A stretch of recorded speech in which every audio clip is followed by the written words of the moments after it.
What's up, YouTube? Gonna do a quick video on soldering your bullet connector. Bam. Put that down. You got your bullet connector.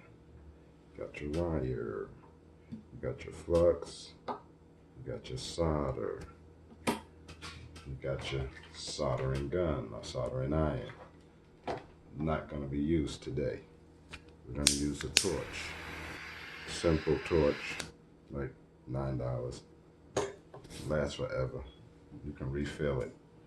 Okay, what I also use is a simple piece of aluminum foil.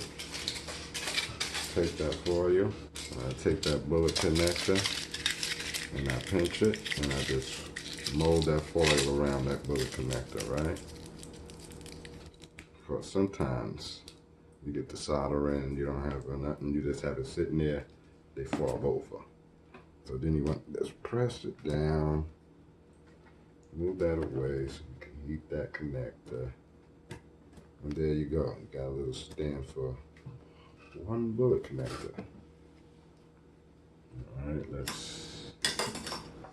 all this stuff has been used before, so I'm gonna cut this wire.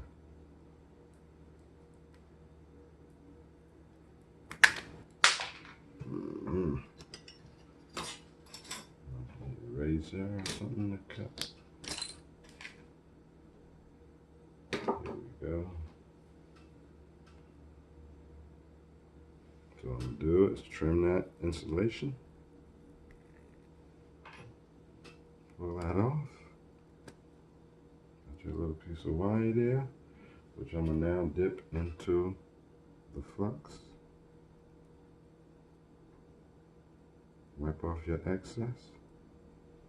Put that down there. I'm gonna throw some solder in this bullet.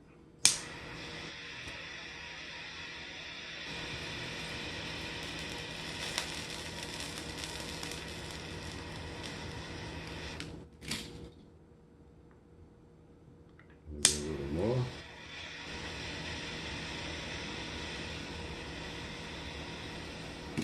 That is 8 mil. Now we're gonna just, which end do I have here?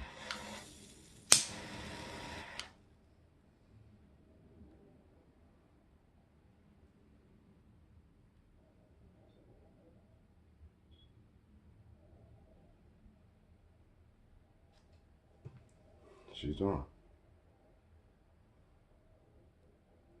There you go, bro. Didn't even cool off really yet, but it's on. Not going nowhere. So, for demonstration purpose, I didn't use any shrink wrap first, but normally you will put your shrink wrap on first. And you can see the wire is not smoldering hot to where I can't touch it. It's still flexible wire. So, quick tip, bullet connectors. 1, 2, 3.